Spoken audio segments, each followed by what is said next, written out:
ప్రభునామములో దేవుని బిడ్డలందరికీ వందనాలు తెలియజేస్తున్నాము. ఉదయకాల వేళలో ఈ దినము క్యాలెండర్లో నుండి మనకి ఇవ్వబడిన వాక్యాన్ని కొన్ని నిమిషాలు ధ్యానం చేద్దాం. ద్వితీయోపదేశకాండం 11వ అధ్యాయము 25వ వచనం. ద్వితీయోపదేశకాండం 11:25. ఏ మనుషుడును మీ ఎదుట నిలవడు, తాను మీతో చెప్పినట్లు మీ దేవుడైన యెహోవా మీరు అడుగుపెట్టు దేశమంతటి మీద మీ బెదురు మీ భయము పుట్టించును. మనం చదువుకున్న వాక్య లేఖన భాగాన్ని ప్రభు మన కొరకు ఆశీర్వదించును కాక. కాబట్టి మోషే ద్వితీయ ఉపదేశం కనుక రెండవసారి ఆ మాటలు ఇశ్రాయేలు ప్రజలకు తెలియజేస్తూ ఉంటున్నాడు. వారు అడుగుపెట్టేటువంటి దేశం అనగా కానాను దేశము లేదా కానాను దేశము చేరటానికి యువతలో ఉన్నటువంటి దేశాలు లేదా ప్రాంతాలు ఏదైనప్పటికీ కూడా మీరు అడుగుపెట్టు దేశమంతటి మీద అన్నాడు. కాబట్టి ఆ దేశమంతటి మీద కూడా దేవుని ప్రజలైనటువంటి వారు ఇశ్రాయేలు ప్రజల యొక్క భయము బెదురు ఆ దేశంలో ఉన్న వారికి కలుగునని ఇక్కడ చెప్పబడుతున్నది.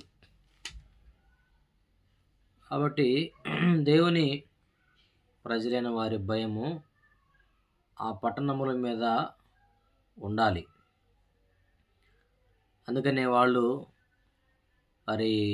ఐగుప్తు దేశంలో నుండి బయటికి వచ్చిన తర్వాత, ఎర్ర సముద్రము దాటి వచ్చిన తర్వాత ఫరో సైన్యములను ఏ విధంగా ప్రభువు హతమారుస్తూ వచ్చినాడో, ఆ సముద్రములో వారిని ఏ విధంగా నాశనం చేసినాడో, ఏ విధంగా వారిని ఆ యొక్క ఎర్ర సముద్ర మార్గముగా అనగా నీటిని చీల్చి దారిగా మార్చి ఏ విధంగా వారు నడిపించినాడో, ఈ విషయాలన్నీ కూడా యెరికోలో ఉన్నటువంటి ఆ ప్రజలు ఉన్నప్పుడు వారికి భయము కలిగిందని రాహాబు చెప్తూ ఉంటుంది. ఇక్కడ యెహోషువ గ్రంథం 2వ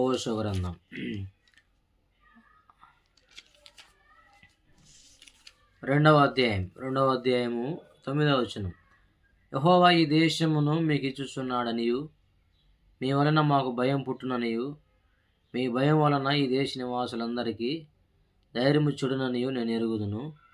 మీరు ఐగుప్తు దేశం నుండి వచ్చినప్పుడు మీ ఎదుట యెహోవా ఎర్ర సముద్రపు నీరును ఎలాగ ఆరిపోజేసినో, యొర్దాను తీరమున ఉన్న అమోరీల 2 రాజులైన సీహోనుకును ఓగునుకు మీరేమి చేసితురో అనగా మీరు వారిని ఎలాగ నిర్మూలన చేసితురో ఆ సంగతి మేము వినినప్పుడు మా గుండెలు కరిగిపోయాను. మీ దేవుడైన యెహోవా పైన ఆకాశమందును కిందన భూమి అందును దేవుడే, మీ ఎదుట ఎట్టి మనుషులకైనా ధైర్యమే మాత్రము ఉండదు.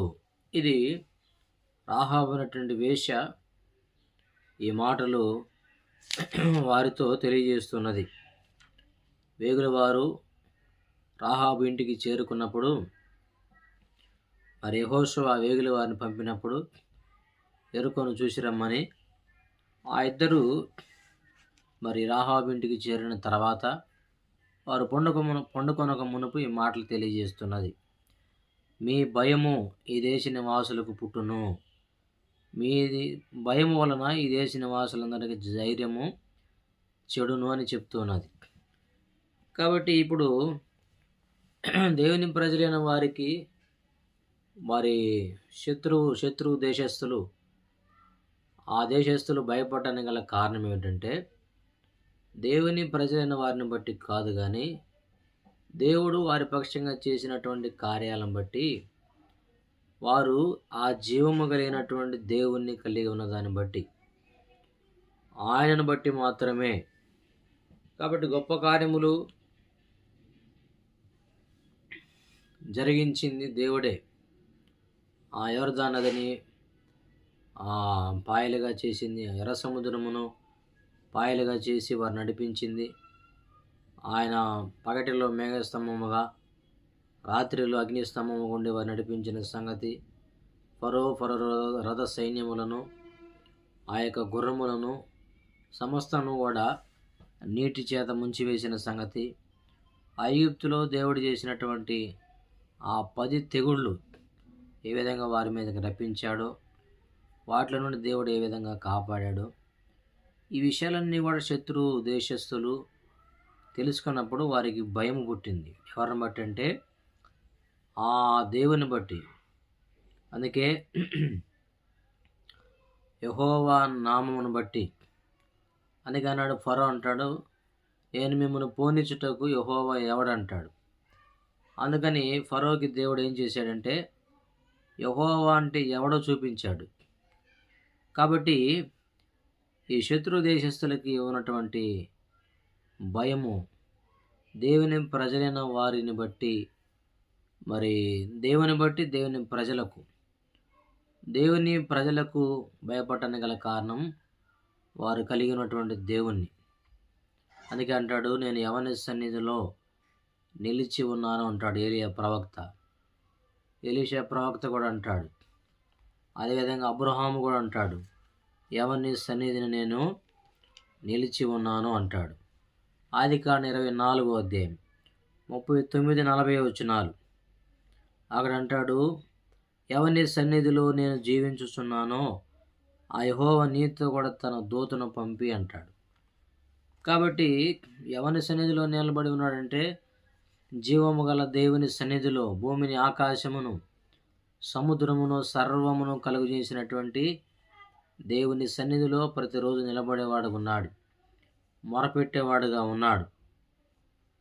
కాబట్టి దేవుని యొక్క భయము వారికి కలగాలంటే దేవుని ప్రజలైన వారికి కూడా ఏ దేవుడిని వారు కలిగి ఉన్నారో ఆ దేవుని యొక్క లక్షణాలు, అటువంటి అనుభవాలు వీరు ఉండాలి. చూడండి, ఆదికాండము అక్కడ ఒక మాట అన్నాడు. ఆదికాండము 35వ అధ్యాయం 5వ వచనం, 35:5. వారు ప్రయాణమైపోయినప్పుడు దేవుని భయము వారి చుట్టూనున్న పట్టణముల మీద ఉండెను గనుక వారు యాకోబు కుమారులను తరమలేదు. దీనా చెరుపబడిన సంగతి మరి షిమ్యోను లేవి దీనాను చెరిపివేశాడని హామోరు మరి వాళ్ళు కోపం తెచ్చుకొని షెకెము దేశంలో పడి మగవాళ్ళందరినీ కూడా చంపివేస్తారు. ఇప్పుడు యాకోబు భయంతో ఉన్నాడు. ఈ పట్టణస్థులందరూ, ఈ దేశస్థులందరూ కనుక వస్తే మేమేమైపోవాలి, మేము బ్రతుకుతామా, మమ్మల్ని చంపేస్తారనేటువంటి భయంతో యాకోబు ఉంటే, ఇప్పుడు యాకోబుతో దేవుడు మాట్లాడాడు, నువ్వు లేచి బేతేలుకు వెళ్ళి అక్కడ నివసించి అంటాడు. బేతేలుకు వెళ్ళమని చెప్పినప్పుడు వాళ్ళు బయలుదేరి బేతేలుకు పోతూ ఉన్నప్పుడు దేవుని భయము వారి చుట్టూ ఉన్న పట్టణముల మీద ఉన్నదంట. అందుకనే యాకోబు కుమారులను తరమలేదు వారు. కాబట్టి మన పట్టణముల మీద, మనం ఉండేటువంటి ప్రాంతముల మీద, మనం ఉండేటువంటి ప్రదేశముల్లో దేవుని భయము ఉండాల. దేవుని యొక్క భయము ఉండాలంటే దేవుడు మనతో కూడా ఉండాల. మనము దేవుని సన్నిధిలో నిలిచేవారం ఉండాల. అప్పుడే దేవుని యొక్క భయము ఆ పట్టణముల మీద ఉంటుంది, ఆ దేశంలో ఉంటుంది. కాబట్టి అందుకే అంటాడు అక్కడ, నేను నీకు తోడై ఉన్నాను గనుక అంటాడు. కాబట్టి నేను నీకు తోడై ఉన్నాను, నువ్వు బయలుదేరి వెళ్ళమని దేవుడు తనతో తెలియజేస్తూ ఉంటాడు. చూడండి, ఆదికాండం 31వ అధ్యాయం 5వ వచనం, మీ తండ్రి కటాక్షం నిన్న మొన్న నా మీద ఉన్నట్లు ఇప్పుడు నా మీద ఉండలేదని నాకు కనబడుచున్నది. అయితే నా తండ్రి యొక్క దేవుడు నాకు తోడై ఉన్నాడు. సరే, కాబట్టి దేవుని ఆ భయం ఆ పట్టణముల మీద ఉండటానికి గల కారణము దేవుడు యాకోబుకు తోడై ఉన్నాడు. యాకోబు తన జీవితంలో దేవుడు తోడుగా ఉన్నాడు.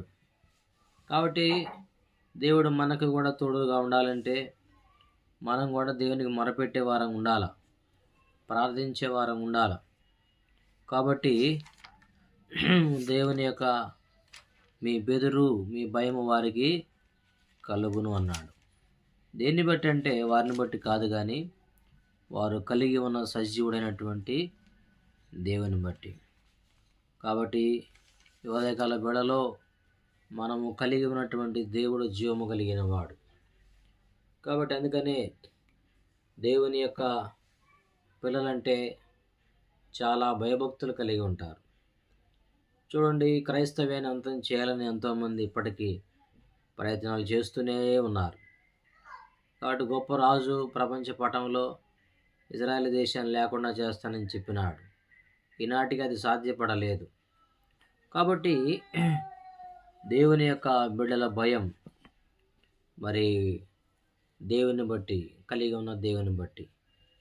కాబట్టి ఈనాడు మనం కలిగినటువంటి దేవుడు ఆయన సజీవుడైనటువంటి దేవుడు, జీవము కలిగినటువంటి దేవుడు, సర్వశక్తి గల దేవుడు, సర్వాధికారి అయినటువంటి దేవుడు, సర్వమును మాటవాకు చేత సృజించినటువంటి దేవుడు. కాబట్టి ఎన్నో గొప్ప కార్యములు, ఆశ్చర్య కార్యములు చేయగలిగినటువంటి దేవుడు. ఆయనకు అసాధ్యమైన ఏది కూడా లేదు. కాబట్టి ఈనాడు మనం కూడా అటువంటి అనుభవంలో మనం ఉండాలి. కాబట్టి ఆ విధంగా ప్రభువు మనకు సహాయం చేయనుగాక. ప్రార్థన చేసుకుందాం. ప్రేమలైన మా పరలోక తండ్రి, వందనాలు చెల్లిస్తున్నాం. ఇదను మన సజీవులను చేశారు, వందనాలు నాయన. కృతజ్ఞతాస్తులు చెల్లిస్తున్నాం. ఇదనమంతా మా ప్రియులు ఉద్యోగ బాధ్యతలు, వ్యాపారములలో, దేవా పనులలో సహాయించి రాకపోకలేని కాదులను భద్రత దయచేయండి. దేవ సజీవులను చేసిన నీ ప్రేమ కొరకు మరొకసారి వందనాలు, స్తోత్రాలు చెల్లిస్తూ యేసు ప్రభువును ఆలోచించి ప్రార్థిస్తున్నాము తండ్రి. ఆమేన్. Praise the lord.